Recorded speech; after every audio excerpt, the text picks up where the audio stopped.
we are here with Andy Stofleth, the Chief Strategy Officer at Battalion Brands. Andy, thanks for joining us today on this Monday morning. How you doing over there?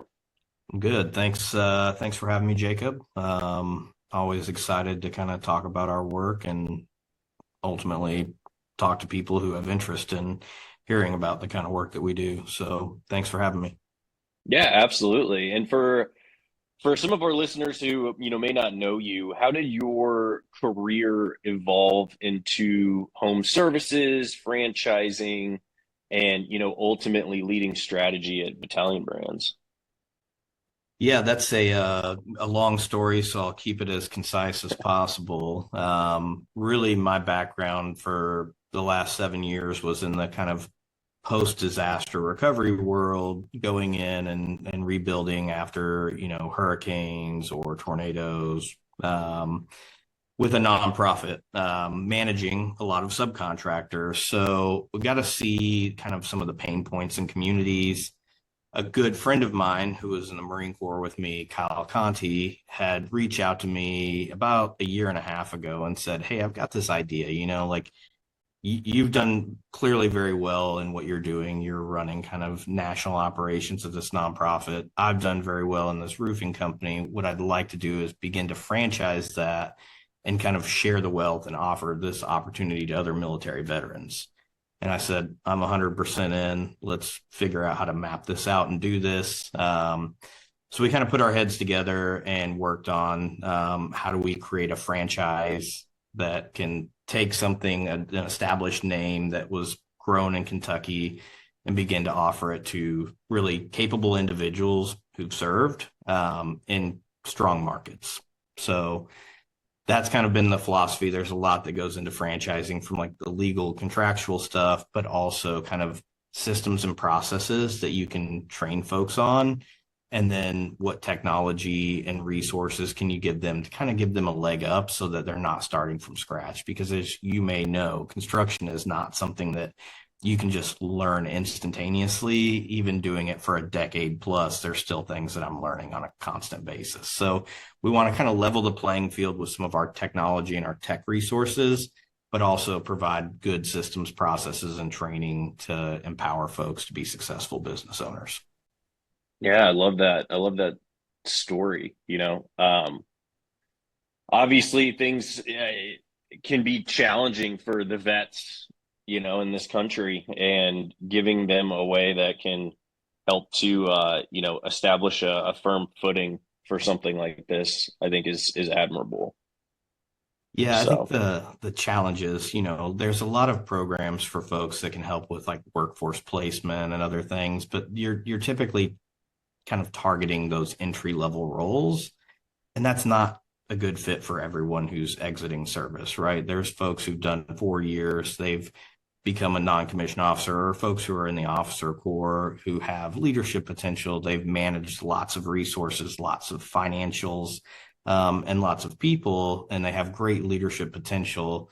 And there's kind of this missing area. So what we're targeting is, how do we integrate folks in and round out where there may be they don't have the technical proficiencies in the field that we're doing, which is construction and roofing specifically, but give them some of the mentorship to round out the skills that they do have. So again, it kind of goes back. We're really targeting strong individuals and making sure that we're placing them in strong markets that will be financially rewarding long term. yeah, I love that. I mean, I think it's pretty cool. It's pretty cool what you guys are doing. You're definitely, making a footprint in the world with those guys and gals. So, I know you'd mentioned Battalion Brands, so it's growing across several regions. Curious how all of those pieces, fit together from a chief strategy officer standpoint.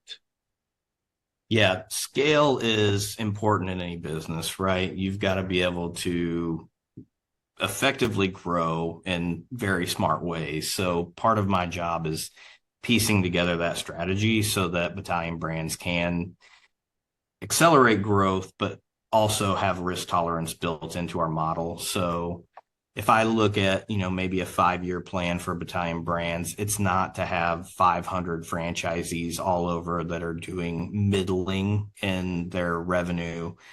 It's to have maybe 20 super strong franchises that are on their path to doing 10 million plus in their first 10 years. So if you look at the playing field, there are lots of franchises that are just trying to blow through this kind of like Hmm. royalty, sustainability, like we're minimizing our overheads. We're also trying to minimize some of the upfront costs for our franchisees.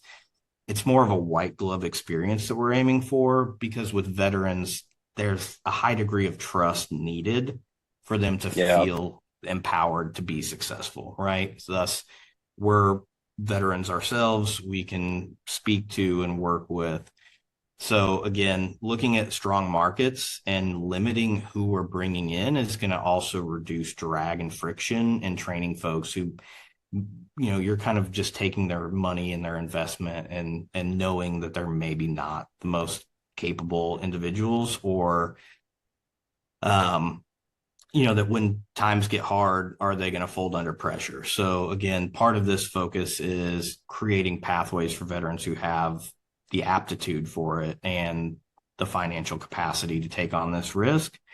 I think the other side of it is, again, like knowing where the work will be. There's a life cycle to roofs, but geography and climate are going to play a huge role in that. So we can use a lot of basic background research to figure out where are these folks going to be the most successful, which cities, which climate zones, where are these kind of risk factors going to accelerate that life cycle and create more work for folks. Again, we can create all the systems and processes, but if it's just going to a 20-year, 30-year life cycle of a roof, there's limited volume for a home service company. So we want to make sure that sure. we're putting folks in those higher risk markets where there's going to be a lot of turn and a lot of recurring business.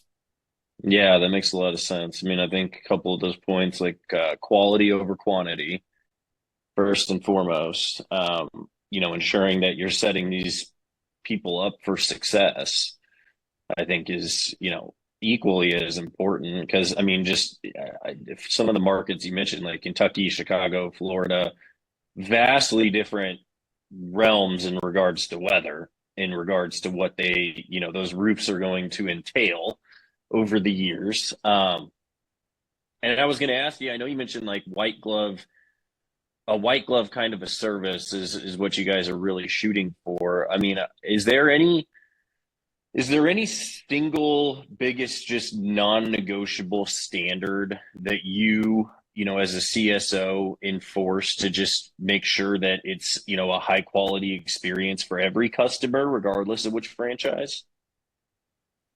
It's critical that your customers know that you're going to stand behind your work. So we don't want to bring in folks who don't care about quality, right? Like Yeah. whether it's a franchise owner, a project manager, a sales manager that's in the system, like first and foremost, we want to make sure that what we're doing is to the code, right? So we're using great products. We have a great partnership with Owens Corning. They have great shingles. The duration shingle with the SureNail technology is like first in class for reducing pull through with nails and things like that on your steep slope applications. So vendor selection is critical, I think. QC of the job. So the right materials, the right individuals to run the business that care about these things, that are going to listen when we're telling them these things, but also the ability to communicate effectively with customers. I think that's where a lot of home service companies maybe lose kind of some of the quality points, is in that space. Like you're either using inferior products, or it's shoddy workmanship, or it lacks solid communication. So if we can focus on those three things, we're going to ensure that the experience for the homeowner or business owner is a step above the rest. Yeah. No, that makes a lot of sense. I mean, it sounds like you guys have thought through this pretty matter of factly in regards to kind of the different facets of what is going to make this engine run, and it seems like something that is important to cover all of those bases, because otherwise there's going to be things that are kind of slipping through the cracks that maybe become more challenging for people. Um, so I love that. I know you mentioned that de-risking, standardization, and repeatability are huge for new franchise owners. What does that actually look like week to week in the field? So a lot of it can be done on the front end, right? I think if we do a lot of our pre-work before we even allow somebody to franchise, right, we're protecting your investment. So Hmm. I'm going to look at the competitive landscape. We're going to look at state laws and licensing requirements, all the things on the front end, to know what are going to be the hurdles and the barriers that you're up against. Because reminder, you probably have zero experience in roofing or business ownership at this point. Yeah. So I want to make sure that the playing field for you is going to make sense. So last thing I want to do is take somebody's investment and set them up to fail. I would feel personally bad about that, especially it being other veterans. So part of my job is looking at all of this and making informed decisions before I even open the opportunity up to you. I think day to day, some of the things that is giving manageable kind of goals and KPIs for folks to measure. So um, simple things like, is this the inspection process that you're doing on every job? That way you can mitigate some of the risk, right? If I'm a sales rep or an owner and I'm going out to inspect a roof, am I going in and asking if there's attic access so that I can look inside and see if any structural members, trusses, or rafters are damaged, what the decking condition is? I can also see what the size of the decking is, and I know how many decking boards I may need to replace. I can forecast that on the front end to the homeowner instead of hitting them with a change order after we've quoted the job and said, oh, this is worse than we thought. We're going to have to replace 15 sheets of decking. That's going to cost an extra this amount of money. It's a simple thing we can do on the front end at every job to minimize some of that like expectation with customers. And it helps us plan a little bit better. So again, Yeah. not every roofer. When was the last time you had a roof come into your house and crawl into your attic? It's Probably been a while. 1 out of 5, 1 out of 10 companies might do something like that. So again, it's Hmm. a small thing. It takes minutes extra during an inspection, but it goes a long way. So building in some of these processes are going to mitigate a lot of risk with each job. I think some of the things that we can do is, we use technology. You can use most companies use some type of takeoff technology where you can use satellite imagery and flyover imagery to measure a roof so that you don't have to go up by hand like the old days and Oh, measure interesting. every hip, every ridge, every Yeah. eave. But there are limits to the software. For instance, if there's a lot of vegetation around, so trees that kind of block some of the edges of the roof, you may get inaccurate takeoffs. So understanding and like trying some of this in advance so I can prep for every job by doing this in advance. So I know if the satellite software is going to do what it needs to or not, and then I can come out and be prepared to get hand measurements if I need to. It's also going to kind of help me understand the layout of the roof before I get on the job so that I can kind of map my route. I can understand some of the problem areas and where I should be focused because we know that any type of penetration through a roof is going to be a common leak area.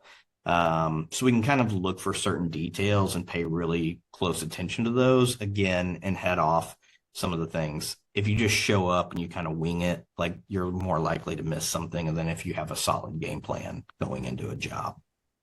Yeah, 100%. I mean, I think that goes back to the white glove service component of it, going that extra mile that, some people they may cut corners on a lot of times.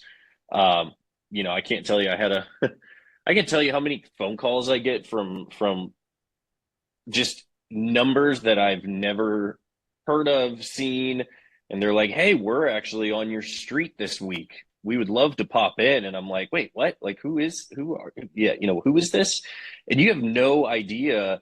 what that's going to look like for them. So to be able to kind of establish like on the front end, hey, this is our process. It's a tried and true method. We want to make sure that, it's all encompassing for, the homeowner, but also for, our clients, our franchisees. Like, this is something that is going to set us apart from the rest of the field. And I think there's something to be said for that, for sure. And it kind of goes into the name, right? We're franchising VC Veterans Contracting. That is our Hmm. company name. There is already a positive associations with veterans and like a higher degree of trust because of service, because of all these things that like embody what it means to be a veteran. 6 to 7% of the US population is veterans. So Yeah. instantly in most markets, we are more likely to get a call. Our job is to make sure that we live up to that kind of standard and exceed that standard. So we have a lot of things going for us already on the front end. What we're trying to do is reinforce it, build process and systems that ultimately like continue that and extend that versus take away, right? Yeah. No, it makes a lot of sense. It sounds like you guys are on to something that's just going to become a pretty awesome story when it's all said and done. You know, Yeah, that's um, the hope. yeah, There's we're fairly new to this. We've been offering franchising for about a year now. Again, trying to measure growth in the first year to also make this a learning. I think continuous learning is important in franchising, understanding what the pain points are for your customer, which is the franchisee who's buying into the system, and having enough flexibility to build and change things to like fill gaps in whether it's technical knowledge or um, technology resources and XYZ. Like that's also part of my job is kind of managing that first year experience and making sure that we can round out because I want you to get as much of my time and attention in that first year to be successful for the next 10 years. And that's really what the white glove experience is about. So it's us not just standing by and saying, "Oh, well, tough luck, you didn't learn the thing we built the way we built it." It's saying like, "Hey, if there's problems with what we built, how do we look internally and fix some of those things?" So yeah, and it's almost that the analogy teach a man to fish and he'll fish forever, essentially. Um, what advice would you give to a growing home services company about how to scale without constantly adding more overhead? I know you talked, briefly about the technology, but where does the technology fit into that challenge for them today?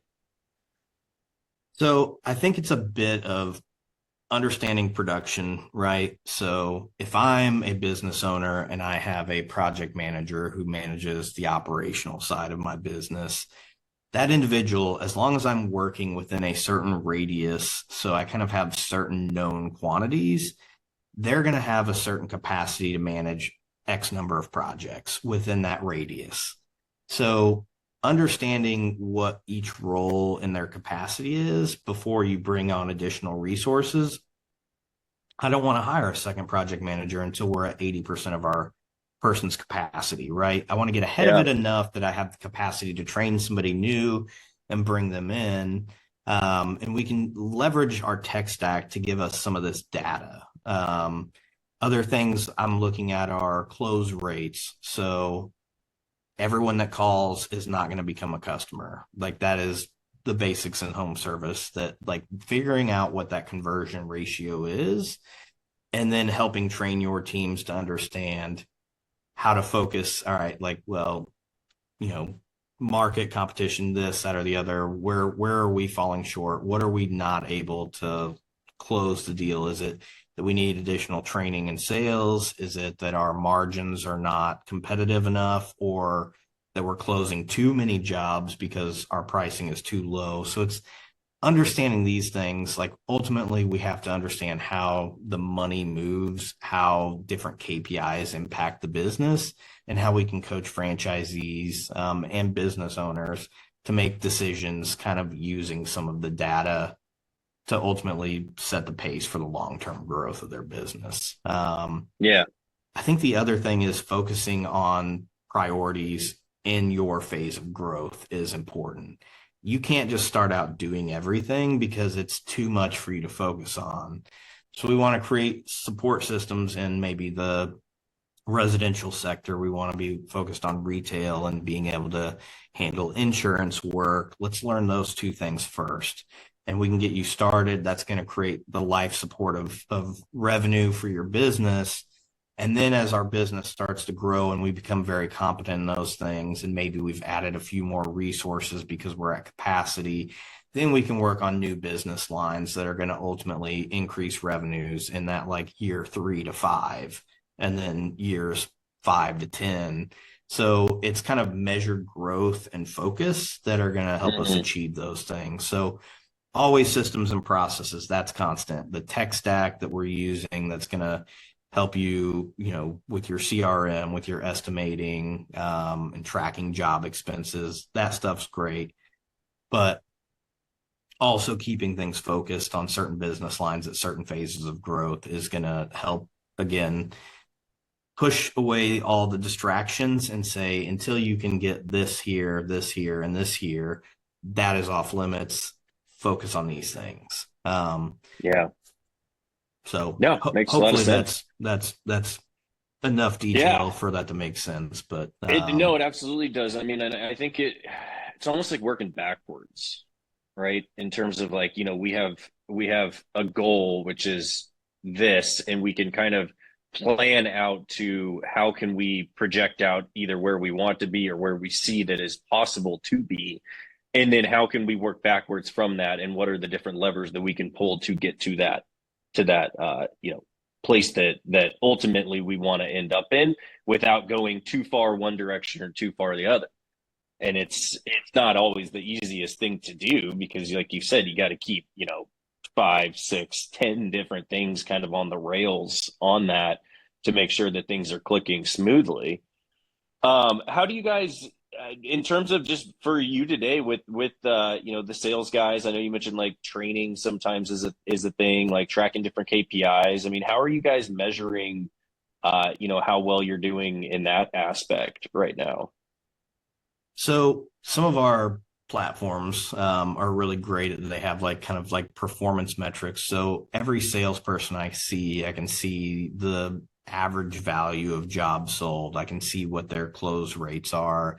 So I can start to benchmark people in one operation against each other, but also across the board in the organization. So we have clarity of this.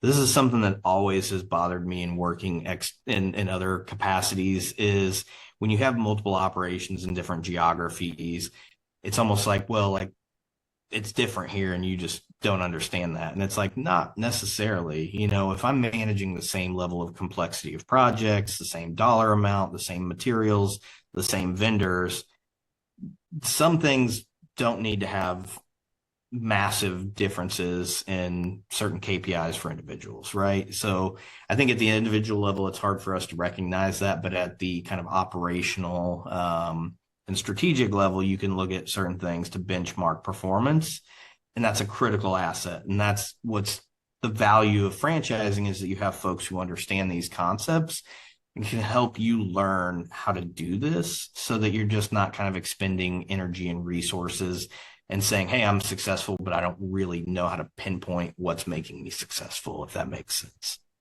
Yeah, no, absolutely. I mean, it especially as time goes on. I mean, I think that the amount of tools and technology and things that are at your fingertips. I mean, it's like, the days of just kind of guesstimating things and just kind of going with the flow, and it is what it is. I mean, those are kind of out the window if you really want to continue to stay, on course. And so it's something that's ever evolving, but important nonetheless. So We say roofing's not rocket science, and it's not. It's really basic math and geometry for the most of it. But if you don't kind of understand what your North Star is or North Stars, and this kind of like what you're moving towards, what to focus on, like it can be very daunting and you can like expend a lot of resources chasing things that are maybe not the most important for long-term growth. Our job is to kind of help focus that. I think if you were an outsider and you looked at VC Veterans Contracting that's been around for 14 years in Kentucky and the successes they've had and the revenue that they're generating, you almost want to like, it's flash in a pan. You see the like exciting parts, the sexy parts of the business, and you want to jump straight to that without learning the basics and the fundamentals, right? So whether it's basketball or football, like learning the fundamentals is going to help you make those like more challenging plays down the road. That's kind of what franchising is. We don't help people learn the basics and get really sound in the basics, then taking on the more complex multi-million dollar commercial industrial projects down the road that requires the financials, all the things to know how to manage it and estimate it and understand the whole life cycle of it. You're setting yourself up for failure. So we're kind of starting folks in a place, dealing with homeowners, dealing with the residential work, growing their business based on that, because that's where a lot of need is, and it's lower lift. Then you have the opportunity later on to kind of move over into this other space and take on new business lines and new risk. But you'll be at a place where like it's not going to feel like you're drinking from the fire hose. Right. Yeah, no, it makes a lot of sense. I mean, it's the putting in the work on the front end to get the benefit on the back end. And I think a lot of people try and cut corners and get the benefit on the back end without in anything they do, not just, in this, but just in anything. I mean, it's like, you want to be ready for the game, but you don't put in the practice. So I think that's great advice. I know you mentioned that your tech stack is becoming a huge differentiator for you guys, between the CRMs, estimating tools, storm tracking data, things like that. What is the biggest mistake that you see companies try and make when trying to get their data to flow cleanly between these different systems? I think for me, and I'll ground this in what we do, ultimately you have a lot of initial upfront cost as a first year business owner, and you haven't yet seen any revenue come in the door when you're making some of these purchases. So what I Mm-hmm. need to design for is what is the like minimum viable product that's going to make you successful and decrease some of your upfront cost, but also it's going to scale well by year 10 of your contract when you're doing multiple millions of dollars. That same tech stack, you don't have to change and like learn something new, that this is going to grow with you. So we're looking at cost as a like main thing, but I think functionality and it integrates well. So if it doesn't have the ability to integrate well with other things that we're using, is it an outlier, and is it something we should maybe look at and evaluate? Part of the job too is staying on top of what new tech is emerging and if there are going to be better solutions down the road, but making sure that we build in kind of enough runway to take on the research aspect, figure out and work through any kinks if we are interested in like adopting something new and replacing something, that we as the franchisor have figured all of this out, because there's going to be ripples when we roll this out to franchisees. So we have to do the onus on our part up front to make sure that not only does the math side of the benefits, but the actual like integration and implementation is going to make sense down the road and reduce friction in changing those things over. So it's not just like, oh, this new thing came out, let's adopt it, because that's going to Yeah. be disastrous for somebody who's learning business. So how can we test things and then like forecast to folks there's going to be a transition period, here's all the new benefits, and then ultimately like here's how long it's going to take us to help you work through setting this up. None of these things are done willy-nilly. There's got to be a lot of like prep work in this to make sure that it's effective, and that it just makes sense. If it's to save $1 or $2 a month or $5, is the benefits we're bringing into the fold like value add in comparison. So Yeah. CRM is great. We need to be able to track our customers. We also need really like effective and easy to use estimation tools. Like that's one of the biggest lifesavers in roofing is we can turn around quotes fairly quick instead of like sitting with a calculator and doing all the math ourselves where the margin of error is how focused am I in putting your scope together. A lot of these things can be measured, imported, and we can have everything with the waste factor built in and be able to turn it around in a few hours. So, from a volume perspective, I can go walk a bunch of homes, come back, sit in an office, put together a bunch of quotes, and send them out. So, it helps me organize and structure my day in a way that's like the most productive and requires less resources. Totally. Yeah. I mean, it's working smarter, not harder, and Exactly. that's the thing that you can put all these systems in place, but if, like you mentioned, I mean, if one of them is not communicating correctly with the other one, it a lot of times causes more harm than it does good. And I mean, obviously cost is a big factor there. But yeah, I mean, if those things aren't working in harmony together, it not only defeats the purpose, it can almost make it tougher and make it a more challenging scope of what they're trying to accomplish, you Yep. know. So it makes a lot of sense. I know you mentioned you're leveraging AI to accelerate onboarding and just the knowledge transfer component there. I mean, what is the most surprising or effective way you've seen AI used in the field, and where do you still feel like it's falling short right now? I think one of the ways is ultimately insurance work. Like if I'm looking at governmental or insurance work and the types of estimating tools that those companies use, the adjusters use, it's line item by line item pricing for different things. Ultimately, that's a skill set. We're teaching somebody to use this one program that's great for this one like application in our kind of role. It's not a smart play, really. So there are partners of ours that use kind of a mix of AI and human spot checking to help us with some of our insurance takeoffs, which speeds the process up and ultimately helps us maximize funding from insurers for our customers, which is a great thing because that's always a challenge, right? Is like you're paying for a service that you only need when shit hits the fan and now they're trying to lowball you, right? Like they're working against you as their customer. So our job is to advocate, not do anything nefarious, but like we're ultimately trying to advocate and figure out what the costs are for me to adopt this software, train folks to know how to use it effectively and only have to use it here and there. Like there's not that muscle memory that's going to exist.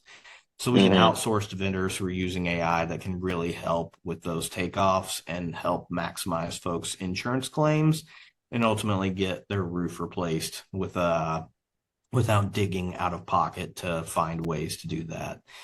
Again, the challenges are it's still evolving. And what I'd love to see is ways that this can ultimately start to impact other business lines of ours and other software of ours. So if our estimating tools, like where I talked earlier, if there's foliage or vegetation near a roof line, it's going to mess up the ability to accurately measure. Are there ways for AI to like use other measurements on the roof to round out and get better at some of those things so that there's Mm. less of a margin of error? Again, we don't want to become wholly dependent on that. We have to teach some of the soft skills of days gone by of bringing, your tape measure, measuring certain things and getting and just double checking and fact checking. But Sure. if we can speed up that process, if we can create, again, faster, better inspections using both, like that's where there's value add down the road. So I think there's Interesting. huge strides being made in that front. Again, it's just packaging and knowing the limitations and like as they get better at certain things, then maybe we can take a step back on some of the things we have to do in person, but understanding that there are currently some things that we do have to do in person. Yeah, and it's that, interesting push and pull between what tech or what AI becomes too much without the human touch. And I think that that's important for any business is still knowing when you got to get your hands dirty. And I can't have technology handle this. This is something that I have to do. But also leveraging it in a way that is going to make you the most efficient too. And it's trying to find that balance, which can be easier said than done some days. Right. Um, yeah, that But makes a lot of it's, sense. I mean, just think about how much time it's freed up. If I, Oh in the yeah. past, was only able to inspect 10 properties a week because I'd have to go and pull hand measurements and it would increase the time I'm at that client's home to try to win the work for them, to like get them a quote, to have them sign a contract to perform the work.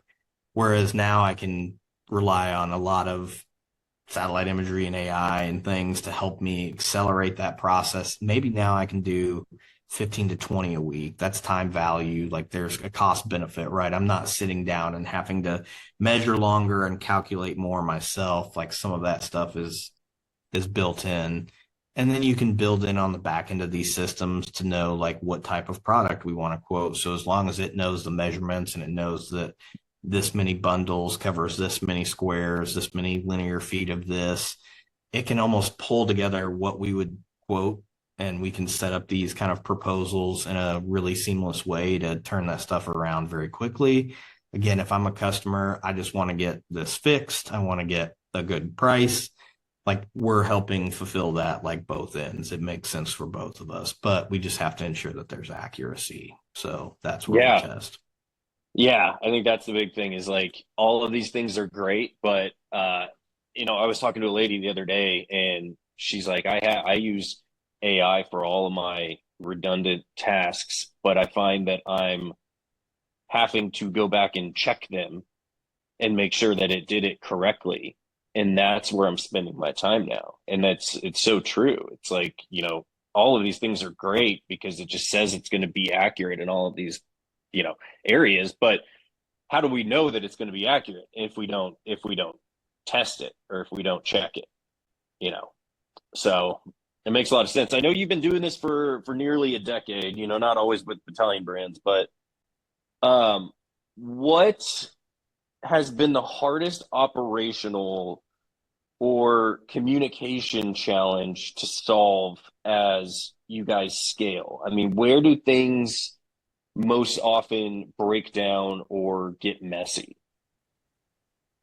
I think the biggest challenge is when you start adding levels in the structure. So if I'm no longer training franchisees directly and I have to hire somebody and then manage them, I think that's like where folks get into some problems.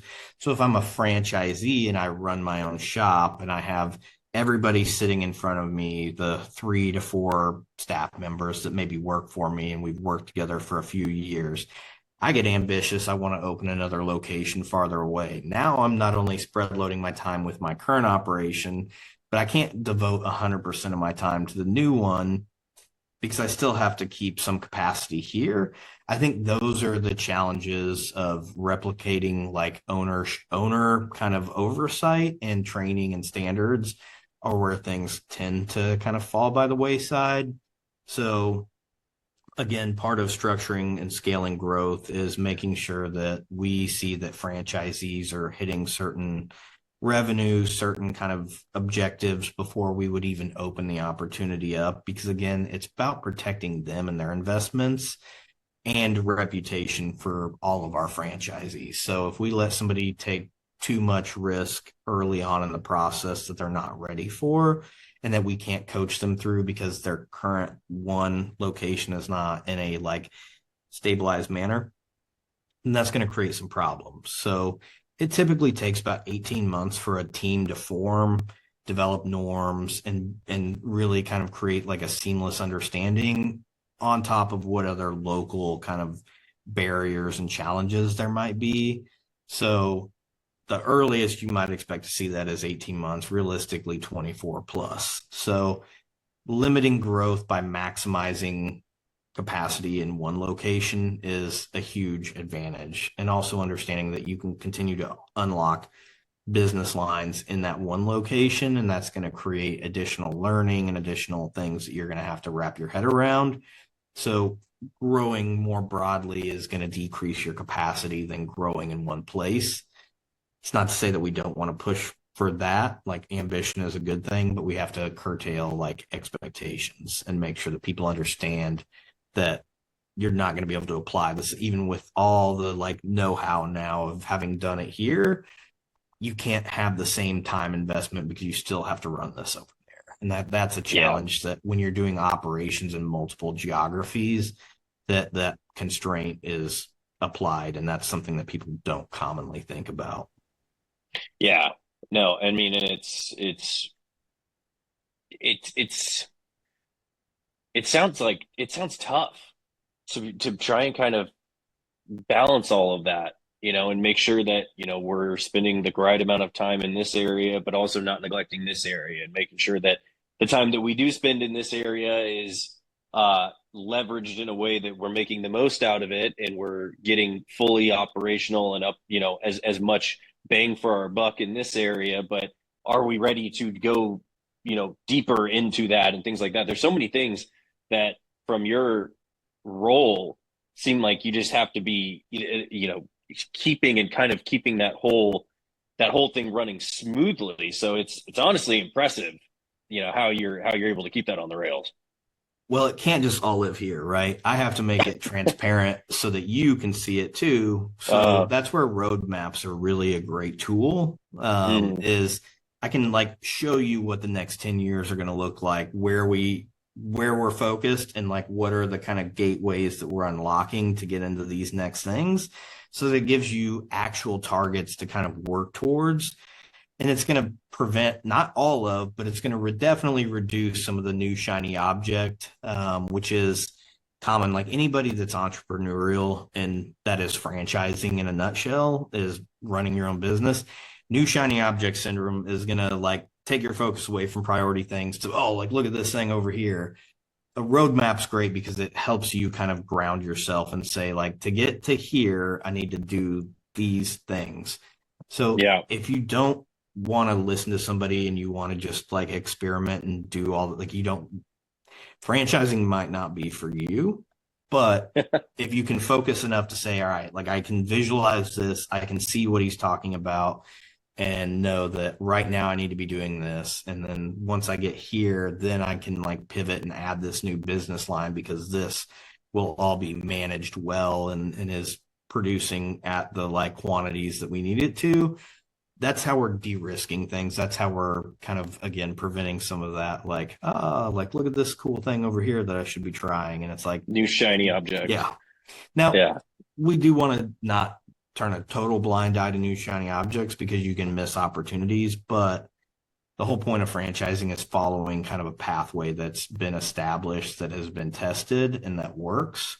So that's what we want. Like if I can get 90% of or 95% of your focus on the things that are tried and true, we can leave a tiny bit over here to like look at some other things and work on some things. But there's enough in there, even in the franchising system with everything being laid out, that you're still having to learn it. I think franchising gets a bad rap. It's really like the MBA program that earns money as you go. Yeah, you have to buy in at cost similar to maybe an MBA program, but your break even point might be a year to a year and a half in where you've made back your investment and anything beyond that. And even if you decide, hey, life circumstances, maybe my kid, my spouse, or just life circumstances have changed. I want to move out of this geography, move closer to home.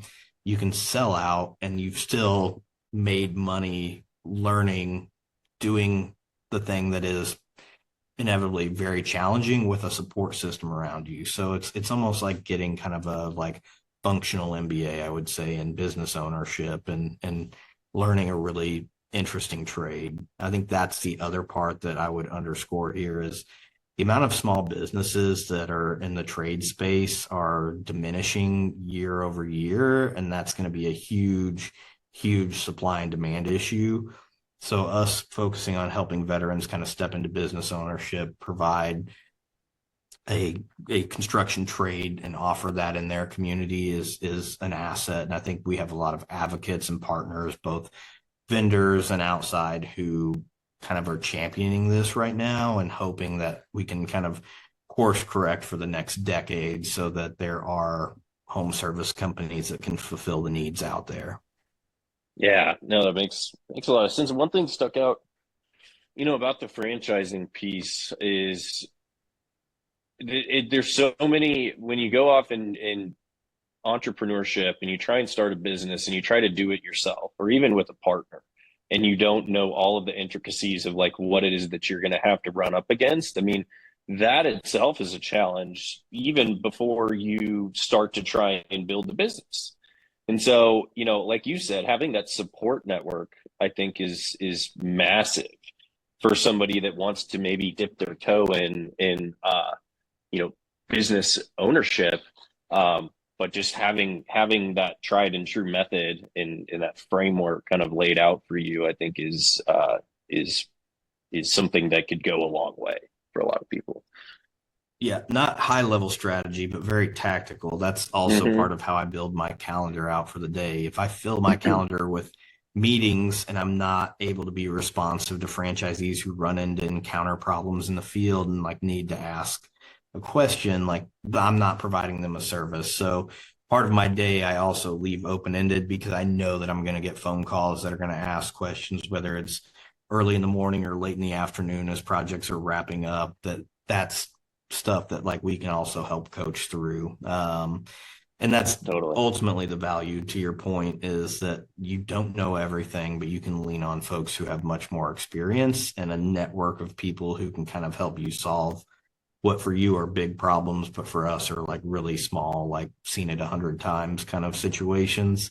So that's where there's just the added value in just not even just getting you connected with vendors, giving you systems and processes to understand, but the ad hoc stuff that's going to come up that you need to ask questions on, like that's the value of this. And yeah, Yeah. 100%. And then, they have the benefit of, once Andy gets a pot of coffee in him, he's ready to go, man. Like he's ready to answer those calls and just be Yeah. front and center.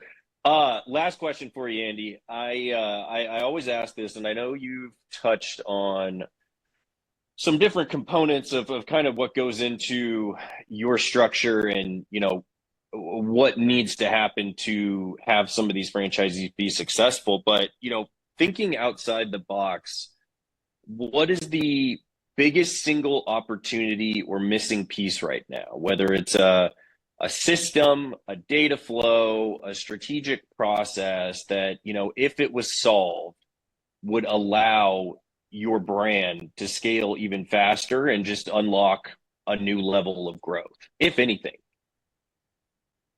I think the biggest challenge for us is always going to be recruitment. Ultimately, we are very conscious about who we want to bring into the brand. Like we want to create opportunities for veterans, but it's not for every veteran, right? It's, folks who have the financials who kind of can take on that level of stress of owning business. I paint no picture that it's going to be an easy road, even in a franchising system. Business ownership for the first few years requires a lot of man hours invested to make it successful.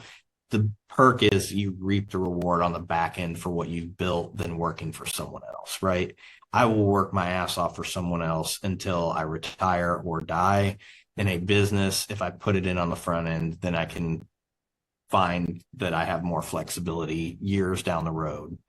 I think it's a numbers game, right? If you look at it just from if I talk to 60 people and one out of 60 is somebody that is highly interested, is the right fit, and has a strong market that they want to work in, then it's a volume that I need the numbers on the front end to be able to find and place folks in those markets to be able to train them and offer all of the opportunities that we have. So I think recruitment is just the biggest challenge in awareness. Ultimately, we're a year old, so we're not the most established franchisor out there. But that's all solvable stuff. And again, the best way to recruit currently for us is to create those solid experiences for our current franchisees who are going to have connections, maybe in different markets, who are going to see them succeed and have questions. But we'll still be very limited if that's the only way we can grow and expand. So I think recruitment, and again, understanding what those conversion ratios are of folks that are going to step in and have all of the right things working in their favor, that's the biggest challenge to growth and scale for us. Yeah, that makes a lot of sense. I mean, it's awesome what you guys are doing, and I think it's a model that I frankly wish was more prevalent in regards to people trying to help vets in this country. And you guys are doing a great service, it seems like, and excited to see what's next for you. So really appreciate the time, Andy. Thanks for hopping on here. For all the folks that are listening, it is just battalionbrands.com, right? Battalionbrands.com, which is the franchisor for VC Veterans Contracting. Our kind of construction website would be veteranscontractingllc.com if you want to kind of understand what that looks like and how those kind of function. But Battalion Brands, if you have interest and want to reach out to us, certainly. My email is andy@battalionbrands.com. If anybody has any follow-up questions or wants to just talk about what we offer, I'm happy to make some time. Awesome. Well, thanks again, Andy. Really appreciate the time. And like he mentioned, definitely email him or go to the website, and I'm sure they would love to talk to you guys. So thanks again, Andy. Appreciate it.